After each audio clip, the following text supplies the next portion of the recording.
Well, Peter, welcome back from Puerto Rico. How was it? Thanks. It's great to be back. Had a great time there. Weather was beautiful. It was 83 and sunny, breezy every day. And So, what's it like in Ohio today?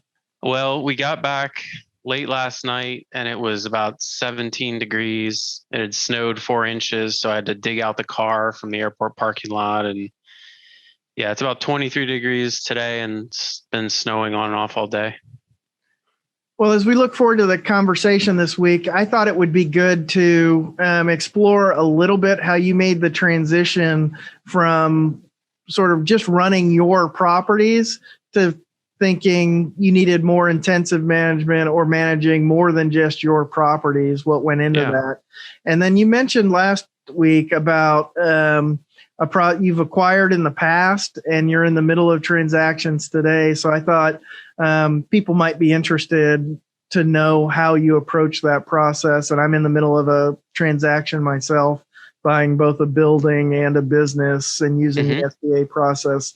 So we could just talk about that. But why don't we start with you've given us a little background about your history of working a W-2 job, investing in property with a partner. Yep. How did you go from running a property and doing that to a more expanded portfolio? Yeah, definitely. So let's see. Well, the properties I bought with my partner, these are single families for the most part. I think there was a couple 2-family properties in there. And those are pretty straightforward to self-manage, especially if you just have a small handful. When you're working a W-2 job, especially if you don't have a family, you've got plenty of time outside of work to run around and show the units to prospective tenants and collect rent and deal with things like that. So my partner and I put together some systems and processes to start self-managing these properties. And we did what everyone does. You try and read books and you try and look on the internet to see what's out there about how to do this. And as we started to acquire a few more and our jobs started to become a little bit more intense, it did start to become a little burdensome. And so we looked around for a property manager at that time. And this was around 2011, 2012. How many properties did you have when you started looking for a possible property manager? I think we had 4. Okay. 4 or 5. Okay. And, a lot of people have this idea that a property manager really only wants to work with folks who have a lot of units. And that's just not the case. Many property managers, I would say most property managers, are happy to work with someone that has even just one unit. Now, there's a big difference between a property management company that's managing 100+ unit apartment buildings all over the city. That property manager is not going to answer your call, sure. But those are by far the minority. Most property management companies are dealing with mom and pop investors, just like you, who may only have one single family rental or duplex or something like that. So don't be afraid to reach out to property managers, even if you only have one. Don't think that they're not going to return your call or anything. Okay, so they may not return your call, but it probably won't be for that reason. It's not because you've got one. You've only got one property, so you've got 4 or 5 now. You start reaching out to property management companies. What'd you find when you did that? Well, we didn't like what we found. In talking with other rental property owners and real estate investors around Columbus, Ohio, here, no one really liked their property manager. My business partner went to OSU. He'd had a really bad experience with a couple of property managers, OSU area campus landlords. And so we were kind of like, you know what? There could be an opportunity here, because in the process of self-managing, we sort of figured out how to do it to a certain extent. And because we're engineers, we put together some systems and processes on how to self-manage. And we decided sort of concurrently that we were getting sick of working for other people. And we really wanted to go out on our own, start our own company. And what we thought was, this is great. What we'll do is we'll start a property management company kind of on the side here. And then that will sort of supplement our income while we go out and we look for more deals. Because what we really wanted to do was to syndicate real estate investments. and continue doing that and growing our portfolio. So we put a plan together, and the first thing we had to do was go out and get our real estate licenses. Most states require you to have a real estate license to manage property that you don't own. So it's no problem to manage your own property, of course, but if you want to manage property for a fee for another person that you don't own the property, you usually need a real estate license. So we took the classes, took the tests, got our real estate licenses, and we partnered up with a broker. And then I quit my job, my engineering job in 2013 to start the property management company.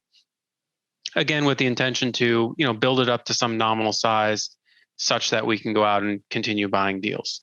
Problem was, well, two problems. One, property management turns out to be a lot more intense and really consumes all of your resources if you want to do it correctly, and really leaves no time left over for anything else. And the other problem was that by this time, prices had started to climb quite rapidly. So 2013, 2014, 2015, our first couple of years in business, well, we thought prices were really high and we were going to wait for the downturn to buy property. Well, we all know how that story turned out. Prices have done nothing but go up ever since with no end in sight. So we ended up really focusing our attention then on the property management business. And so that's what we've been doing ever since is, full-time, full focus on management. I'm curious. So once you make that, you've got some contacts in the industry because you've been talking to people, even in looking for your own, pursuing a property manager. Just what it was a little bit. What was how did you find properties to manage? What was your process for doing that?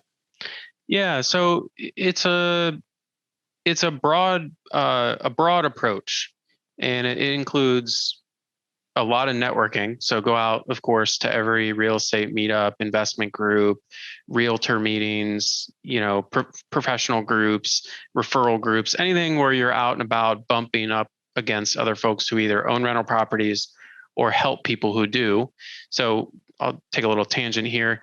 In real estate, every time a property sells, there's a whole army of little helpers, I call them, who provide some value to the transaction, and they take a fee.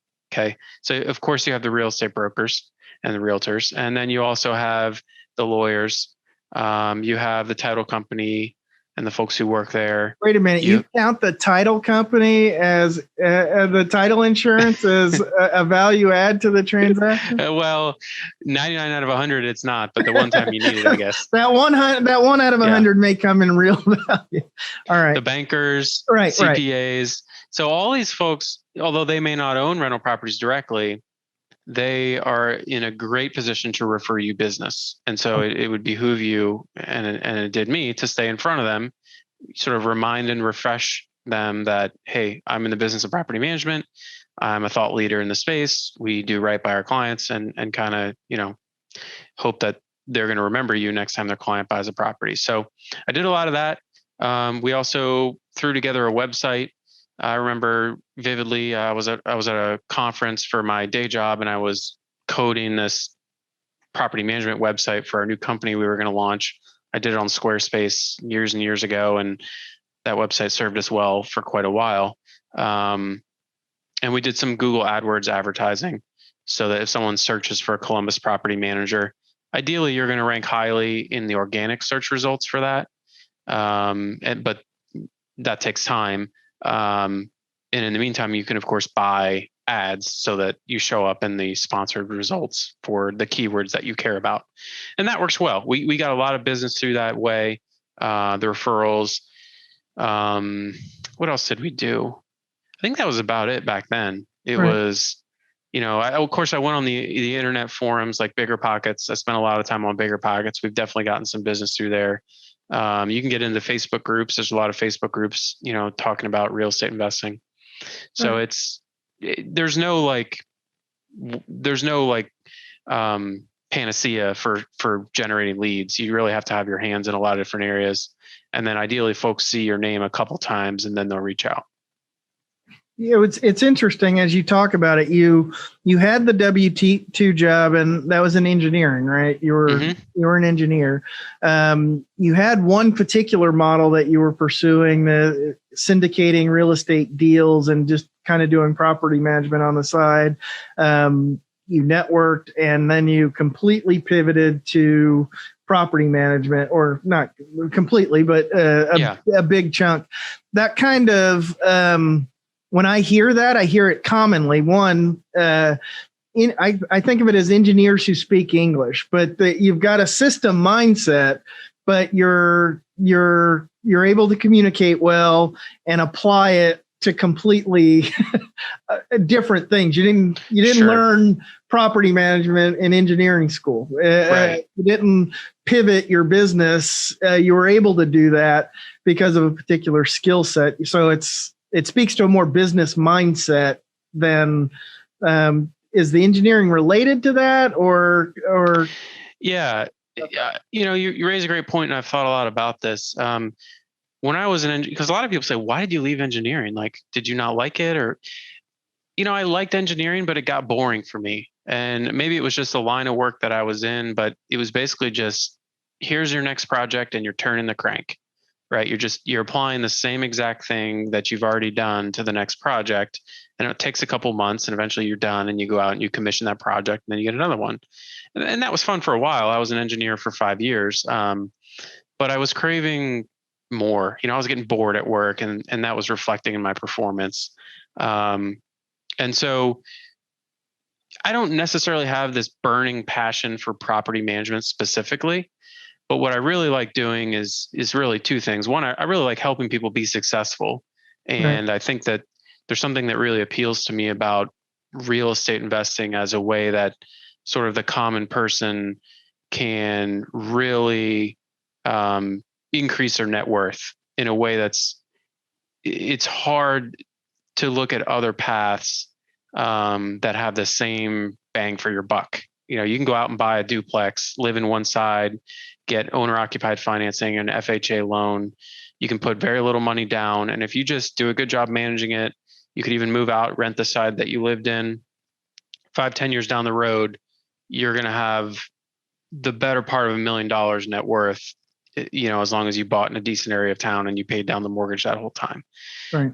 That is hard to get by any other way. And so if I can help people be successful with that, there's a little part of me that's like, I get frustrated when you read about the laws around investing in, there's this concept called an accredited investor. And in order to invest in like VC deals and other kind of speculative ventures, you need to be what the IRS calls an accredited investor, which means you have $1 million net worth excluding your primary residence, or you meet some very high income threshold. I think it's like $250,000 2 years in a row or something like that.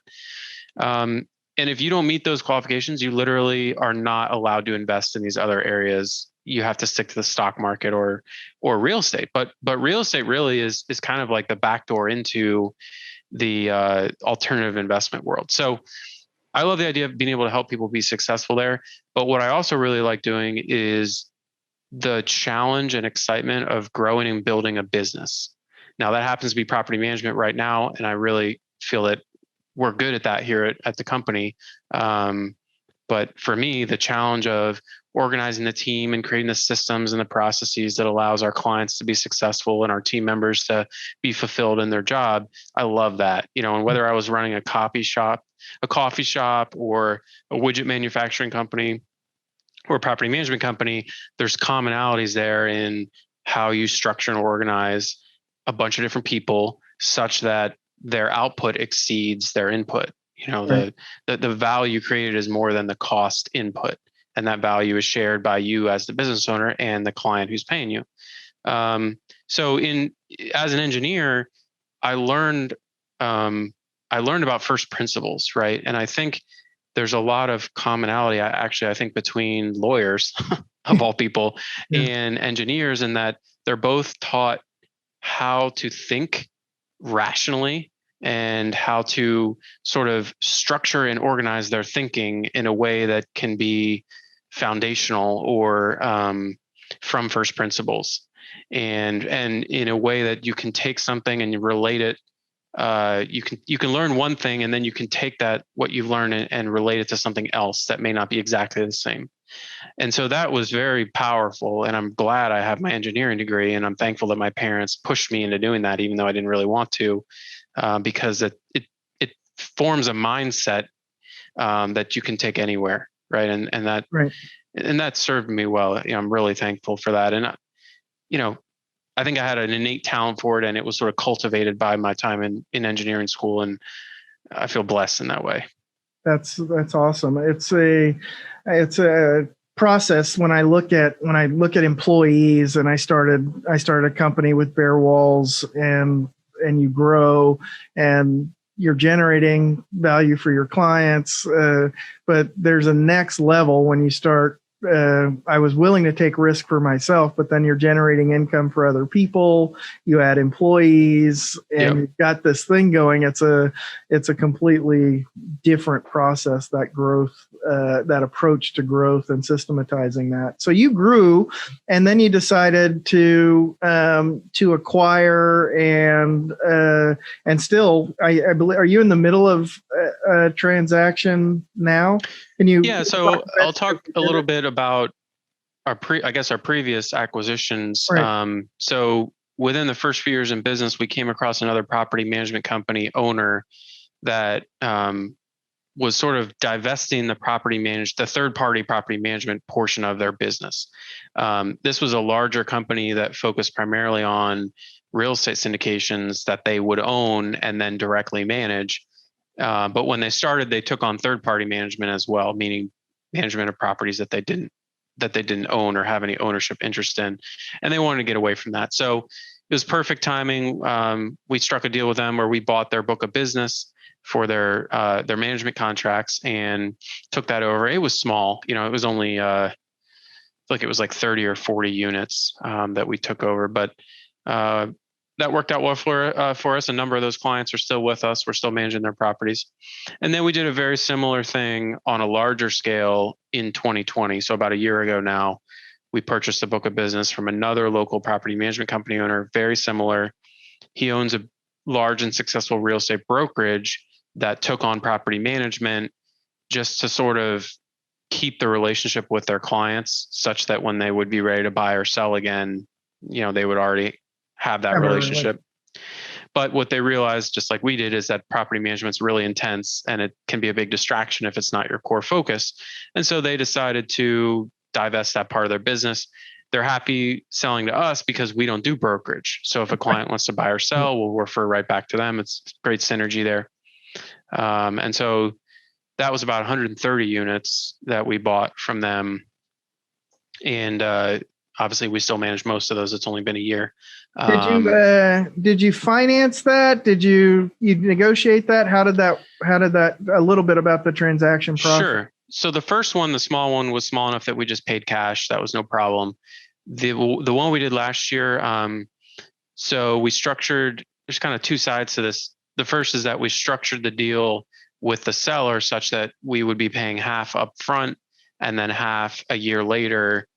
And it would be prorated based on the number of clients that were still with us. So in other words, if a client left 2 months after we bought the contract because they were selling, we're not going to pay for that. So, right. So that's called a clawback. It's pretty common in property management transactions, and it's very, very much recommended as the buyer. So he was fine with that. Now, to actually make the payments to him, we had some cash on hand that we used primarily, and we also drew down a line of credit that we had previously set up with our bank. We leaned on that a little bit, pretty quickly paid that back. But we were thankful that we had it. It does make things a little easier when you can finance. Now you can finance purchases like this in more traditional ways. You can go out and get a loan. You can actually get an SBA loan for something like this, which is what we'll probably do. As you kind of referred to, we're in talks with another property management company locally. This would be the biggest one yet. They're about the same size as us. And if we do end up coming to agreement with those folks, we'll probably get an SBA loan for that one. So got it. It's an exhaustive process, and I'm in a yeah. How's yours going? How's yours I'm going? in a small transaction, but it's been good. Bankers ask different questions Yep. and far more detail, and they're so interested in my existing business, which doesn't necessarily it parallels, but it's not part of the financing for the new business. But they want to know a lot about all of those Yep. transactions and a lot of the detail. And I don't need the loan at all. Like I'm doing it to establish a network of relationships and I know this acquisition path is something I want to do more frequently. So I needed to fill in some gaps in bookkeeping and accounting and things that I just needed to tighten up anyway and formalize. So I'm doing all that and I'm learning. I met some great people on Twitter who have some have volunteered their services, some I've paid for advice and going through this process. But it is a mountain of paperwork. It made buying a house look easy. I have had the same experience because we're in discussions. We're buying another unrelated business that has nothing to do with property management or real estate. And I hope to be able to talk more about that as we get closer. But we're pursuing SBA financing, and we're right, I think, on the same timeline as you, because in the past couple of weeks, like the paperwork requests have gotten absolutely mind-boggling. I mean, you're right. Buying a house was way easier. Getting a mortgage. Because I always kind of pride myself on having all my records, in order and digitized. And I can, bankers are asking for past 3 years taxes, and I'll reply back in 5 minutes with the PDFs attached and stuff like that. So I thought I was ready. Right. But I was not ready. I was not ready. Right. I mean, there's certain things. There was one I'm preparing a cash flow analysis, and it's been great. One, in my business, I don't have a lot of overhead, and the payments are lumpy and for a variety of different reasons. So my existing business is not really cash flow dependent. I don't have a bunch of issues there. The business I'm buying, they wanted to see all of that and doing the projections. So in that process, I brought in some help I don't know how to do one. And so just to say, I don't know how to do that. And I've learned all about the margins of all the products. I've looked at every transaction for the last year that the business had and coded them. And so now I can see the margins for each product and why I might want to pursue business in this line and that line versus another. That's really valuable. It's been great. It's really taught me. By asking the questions, it's taught me the business and writing a business plan and a marketing plan for something that's related to my existing business, but not directly. It's been fascinating. It's been definitely good. Have you ever looked into like a fractional CFO type person? I had an interaction. I've got one sitting in my inbox, and I didn't understand the value of it.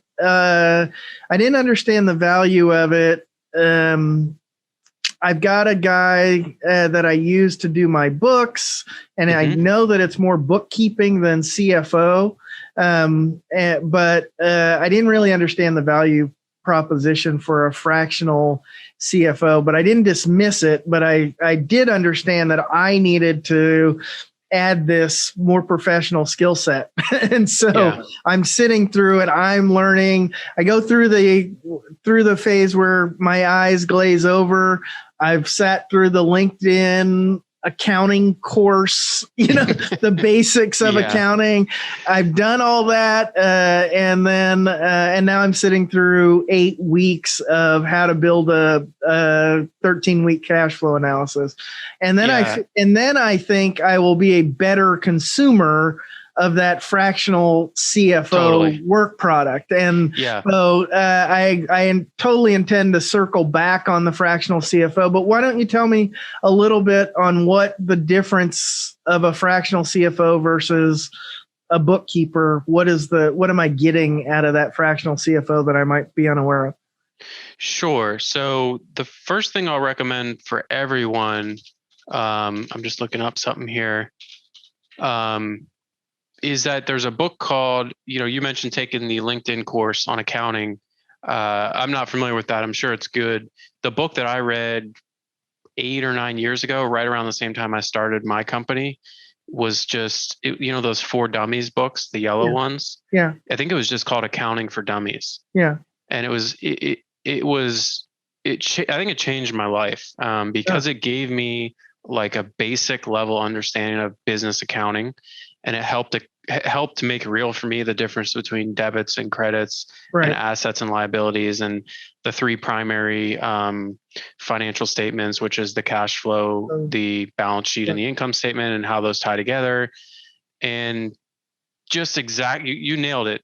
Having a basic level understanding of that stuff helps you be an informed consumer and lets you get way more value out of your time talking to an accountant, or even a tax preparer, or certainly a CFO type person. So that's the first book I recommend. The other one I really enjoyed is by a guy named Greg Crabtree, a book called Simple Numbers, Straight Talk, Big Profits.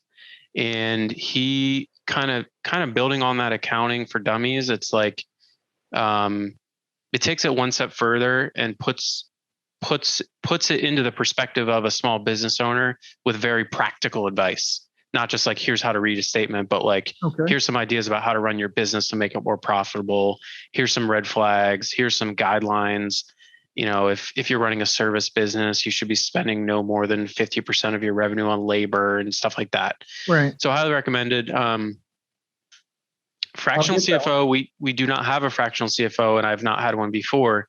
What I have done is consulted with companies that specialize in helping property management companies be profitable. Okay. And so what they're able to do, it's kind of like getting a fractional CFO just in like a more of like a snapshot type consulting engagement rather than an ongoing engagement. So what they're able to do is take a look at your books, look at the past year or two of your numbers, and tell you like, okay, relative to other property management companies, it looks like you're spending more on labor, less on rent, and really give you some ideas about areas that you can work on. Kind of similar to what you're saying about, hey, this line of product is profitable. This one's a money loser. This one's a loss leader, but these people tend to buy more of the other product. And really detailed analysis that will help you run your business more profitably and make intelligent decisions about like when I think about the value of a fractional CFO, they're going to be able to help you with strategic moves, right? I mean, they're not going to tell you how to grow a Fortune 500 company, but they are going to be able to do something like help you understand whether it would be profitable to open a second location, or whether you should focus on expanding a current line of products, or maybe getting into a new line of product and offering those to your current customers, and what might the profit margins be on that, or helping you analyze things like whether you should hire another employee in preparation for growth and what that might look like, kind of like specific to your business strategy, much more than just bookkeeping. But of course, we both have businesses too small to have a full-time CFO, but neither are we experts in accounting and finance. So it's kind of this weird in-between place. I've talked with other folks who have hired fractional CFOs a little bit bigger than me, and they swear by it. I mean, they all say it changed the game permanently for them and really helped them grow. I feel like as I digest the business that I'm buying, I'm also buying a piece of real estate that the primary tenant's going to be the business that I'm buying. So I'm thinking through that process and how to structure those things.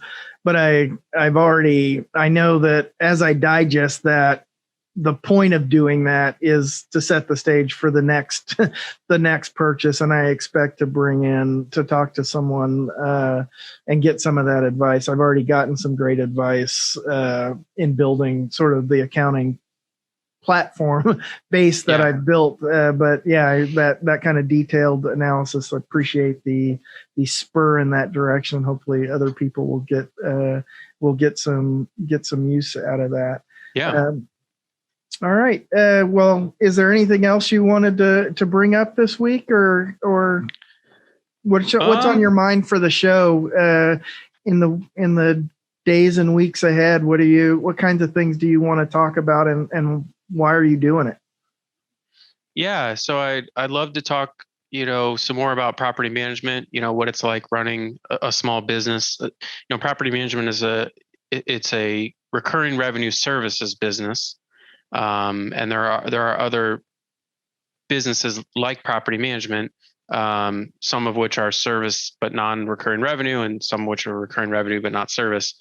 And so I think there's a lot that we've learned and that I've learned in running a property management business for 7-8 years now that I'd love to sort of speak broadly about in a way that's relevant for certainly folks who are in real estate and property management, but also other small business owners as well. I definitely share a lot on my Twitter account. I kind of use that as a way to gauge interest in different topics and sort of flesh out some of my thinking. So I'll probably be, if you follow me on Twitter, what I'll probably do is see what posts are getting engagement and folks are asking questions about, and maybe I'll pull those in as topic ideas for the show. We can kind of go deep on that and really, put some flavor to some of those discussion points. I'd love to, really provide as much value as I can for the listeners here. All right. Well, I'm interested in the syndication idea. I suspect you're going to get back to that at some point eventually. Mm-hmm. But I was intending to buy and thinking about investing in real estate, and I bumped into, I'm not sure how, but I bumped into Moses Kagan mm-hmm. on Twitter, and then I read some books that he recommended from his website, and I thought, there's so much detail there, and the kind of the mindset of the person who manages the property and increases the ROI, that level of detail is not a strength of mine. And it's just not what I'm good at. And why would I want to compete against people who are doing that and are intimately aware of the rental market in Franklin County, Ohio? Mm-hmm. If it wasn't interesting to you, what does it mean that it's interesting to me? Or if I wanted to buy something in LA, what does it mean if I'm buying it? if all of the people who specialize in LA don't want to buy it, that's exactly how did I get it? I'd much rather just be with them and piggyback on their expertise. Yep. And in doing that, what I realized is the money I've got and the money I've been able to generate through my business is I need to just focus and do that better, execute in my field better, build a better capital stack that I can then deploy, spend this year studying, learning, and growing, and then finding the right partners to participate in better deals. Real estate is a great place to store and slowly grow wealth, but it's not a great place to start. Like if you're starting from zero net worth, real estate's a hard place to get to that first million. You're probably better off with, a high paid consulting or W-2 income. And then you take the profits from that and you invest it in real estate, and you kind of let the money work for you over, in the properties while you continue, bringing in more cash. Real estate can be, it's very illiquid and it doesn't throw off a lot of cash, especially in the first few decades. Later on when things are paid off and you can, cash out, refi if you want, stuff like that. But yeah, you really can't beat it as like a leveraged way to grow wealth in a very tax advantaged way. Well, I will use our time together on this show to plumb your brain on that as we have continued conversations. I look forward to next week, and absolutely, we'll do it again. All right, thanks.